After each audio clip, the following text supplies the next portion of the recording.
एक गांव में एक बूढ़ा आदमी पेड़ के नीचे बैठकर लोगों से मदद की आवाजें लगाया करता था, लेकिन कोई भी उसकी मदद नहीं करता था। बेचारा वो बूढ़ा आदमी शाम को भूखा पेट लेकर अपने घर जाता। ए जी, कुछ खाने के लिए लाए हैं या फिर आज भी खाली हाथ आ गए हैं? नहीं सुनंदा, आज भी किसी ने खाने के लिए कुछ नहीं दिया। इसका मतलब आज भी हमें खाली पेट ही सोना पड़ेगा। हाँ सुनंदा, बस पानी पी लो और सो जाओ, हमारे नसीब में यही लिखा है। फिर वो दोनों बुजुर्ग भूखे पेट ही सो जाते हैं। अगले दिन जब वो आदमी उस पेड़ के नीचे बैठा लोगों से मदद के लिए आवाजें लगा रहा होता है, तभी एक भोला नाम का लड़का आता है। बाबा जी, मैं इतने दिनों से यहाँ से गुजर रहा हूँ और देख रहा हूँ कि आप खाली पेट यहाँ बैठे रहते हैं, ना कुछ खाते हैं ना पीते हैं। बाबा जी, आप मुझे बताइए, मैं आपकी क्या मदद कर सकता हूँ? बेटा, हम गरीब लोगों की किस्मत में तो भीख मांगना ही लिखा है, लेकिन किसी को हम पर जरा भी रहम नहीं आता। हम तो कई दिनों से खाली पेट सो रहे हैं। बाबा जी, आप बिल्कुल ठीक कह रहे हैं। यहाँ तो लोग झूठे और धोखाधड़ी लोगों को पसंद करते हैं। मेरे साथ चले, मैं आपको दिखाता हूँ कि झूठे लोगों से पैसे कैसे निकलवाते हैं। बेटा, मैं कुछ समझा नहीं। बाबा जी, आप मेरे साथ चलो, आपको सब समझ आ जाएगी। बस आप मजे से बैठकर तमाशा देखना। फिर भोला बाजार से एक गधा लेकर आता है और एक जगह पर खड़े होकर आवाज लगाने लगता है। गधा गधा, 10 लाख रुपए का गधा, आ जाओ ले लो 10 लाख रुपए का कीमती गधा। भोला की आवाज सुनकर एक आदमी उसके पास आता है। ओ भाई, तू पागल तो नहीं हो गया? 10 लाख रुपए का गधा बेच रहा है? ओ भाई, ये कोई आम गधा नहीं है। क्यों? इस गधे में पर लगा हुआ है क्या? मेरा दिमाग खराब मत करो, अगर लेना है तो लो, वरना यहाँ से चले जाओ। हाँ हाँ, जा रहा हूँ। पड़ा तेरा 10 लाख रुपए का गधा, मुझे तो ये कम तू ज्यादा गधा लग रहा है। अभी बादशाह सलामत को जाकर बताता हूँ कि तू 10 लाख रुपए का गधा बेचकर लोगों को पागल बना रहा है। ये कहकर वो आदमी वहाँ से चला जाता है। बोला फिर आवाजें लगाने लग जाता है।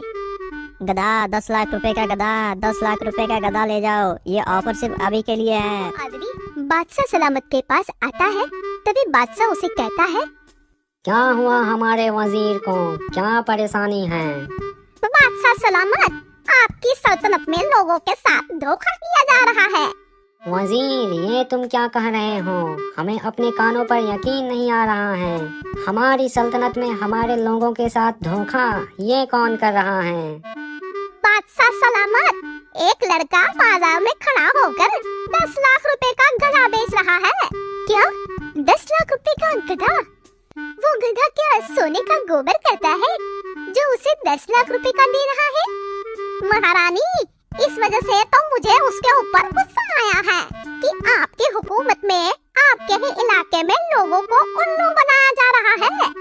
महारानी, नौकरों को बोलो हमारी गाड़ी निकालें, हम अभी उसके पास जाएंगे। बादशाह, आराम से बैठ जा, बड़ी तेरी गाड़ी, हॉर्न के अलावा उसकी सारी चीजें बचती है। चल पैदल चल उसके पास। ठीक है महारानी, हम अपने पाँव पर चलकर उसके पास जाएंगे। फिर वो वजीर बादशाह और महारानी भोला के पास आते हैं। ओ लड़के, तुम्हारी ये हिम्मत कि तुम हमारी सल्तनत में हमारे लोगों को उल्लू बना रहे हो। क्या खूबी है इस गधे में जो तुम इसे 10 लाख रुपए का बेच रहे हो? बादशाह सलामत, कोई खूबी नहीं है, ऐसे ही लोगों को पागल बना रहा है। बादशाह सलामत, ये कोई आम गधा नहीं है, इसके बहुत फायदे हैं।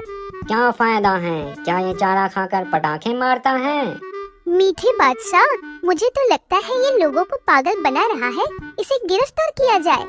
महारानी जरा रुको, ओ लड़के, इस गधे की खूबी बताई जाए। जो हुक्म बादशाह सलामत। बादशाह सलामत, अगर किसी के रिश्तेदार मर गए हो तो वो इस गधे पर बैठे तो उसे वो रिश्तेदार नजर आ जाएंगे और उससे बातें करेंगे।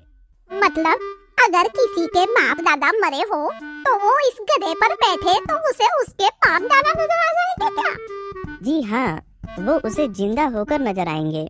मीठे बादशाह, ये तो एक नंबर का ठग लगता है। ये कैसे हो सकता है? लड़के, अगर तुम्हारी बात सच्ची हुई तो हम तुमसे ये गधा 20 लाख रुपए में खरीदेंगे। जी जी बादशाह सलामत, आप इस पर बैठकर इसे चेक करें, लेकिन एक शर्त है बादशाह सलामत। ओ लड़के, अब कौन सी शर्त है? शर्त ये है, जो ईमानदार और नेक दिल इंसान इस पर बैठेगा उसे अपने रिश्तेदार नजर आएंगे, और जो बेईमान होगा उसे नजर नहीं आएंगे। वाह, ये तो बहुत काम का गधा लग रहा है। चल मेरे वजीर, इस पर बैठ जा, अभी तेरी ईमानदारी का पता लग जाएगा। अच्छा बादशाह सलामत, मैं इस गधे पर बैठता हूँ। मैं तो बहुत ईमानदार हूँ, मुझे मेरे रिश्तेदार नजर आएंगे। फिर वजीर गधे पर बैठ जाता है, लेकिन उसे कोई रिश्तेदार नजर नहीं आता। ये तो मुझे कोई नजर नहीं आ रहा। इसका मतलब ये लड़का हमें धोखा दे रहा है, और अगर मुझे कोई नजर नहीं आ रहा है तो ये मुझे बेईमान समझेंगे। वजीर, क्या कुछ नजर आ रहा है? हाँ हाँ बादशाह सलामत, मेरे पापा जान नजर आ रहे हैं। पापा, क्या हाल है आपका? पापा, मुझे आपकी बहुत याद आती है। भाई नीचे उतर जाओ। अरे वाह लड़के, ये तो बहुत अच्छा गधा है। मीठे बादशाह, मेरी जान के तोते, आप मुझसे कितना प्यार करते हो। महारानी, मैं आपसे अपनी जान से भी ज्यादा प्यार करता हूँ। चल फिर मीठे, इस गधे के ऊपर बैठ जा, अभी तेरे प्यार का पता चल जाएगा। मीठे, अगर तेरे पापा तेरे को नजर नहीं आए तो फिर देख मैं तेरे साथ क्या करती हूँ। ये सुनकर मीठा सोचने लगता है, अबे यार, मुझे तो इस मोटी नाक वाली औरत से 1 टके का भी प्यार नहीं है। अगर मैंने इसे कह दिया कि मुझे मेरे घर वाले नजर नहीं आ रहे हैं तो ये मुझे मार मार कर बंदर बना देगी। मीठे, बैठ जल्दी गधे के ऊपर, जल्दी बैठ। अच्छा महारानी, अभी बैठता हूँ। फिर मीठा उस गधे पर बैठ जाता है। हाँ बादशाह सलामत, आपको आपके पापा नजर आ रहे हैं?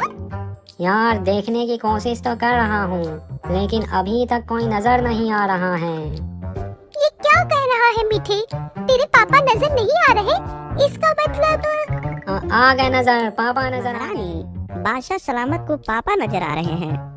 पापा, आप मुझे भरी जवानी में छोड़कर क्यों चले गए? ना कोई चिट्ठी, ना संदेश, जाने वो कौन सा देश जहाँ तुम चले गए। हाँ महारानी, अब आपको पता लग गया कि ये गधा कितना कीमती है। हाँ, बहुत कीमती है ये गधा। मीठे जी, अपने पापा का हालचाल तो पूछो। बादशाह सलामत, आपके पापा अकेले हैं या कोई और भी है उनके साथ? पापा के साथ दादा भी आए हैं। मीठे, इसका मतलब कि तू मुझसे डबल मोहब्बत करता है। महारानी, दादी भी आई हैं। मीठे, मेरे जान के तोते, इसका मतलब तू मेरे से 3 गुना मोहब्बत करता है। लड़की, ये गधा मैं तेरे से 25 लाख रुपए का खरीदूंगी। इस गधे ने मुझे खुश कर दिया है। ओ वजीर, जा शाही खजाने से 25 लाख रुपए लेके आ। फिर वो वजीर दरबार से 25 लाख रुपए लेकर आता है और भोला को देकर उससे गधा ले जाता है। भोला उनमें से कुछ पैसे रख लेता है और बाकी के सभी पैसे उस बूढ़े आदमी को दे देता है। देखा बाबा जी, अगर सीधी उंगली से घी ना निकले तो उंगली टेढ़ी करनी पड़ती है। बेटा, मैं तुम्हें मान गया जो इन लोगों से पैसे निकलवा लिए। बाबा जी, अब आपकी सारी जिंदगी सुकून से गुजर जाएगी।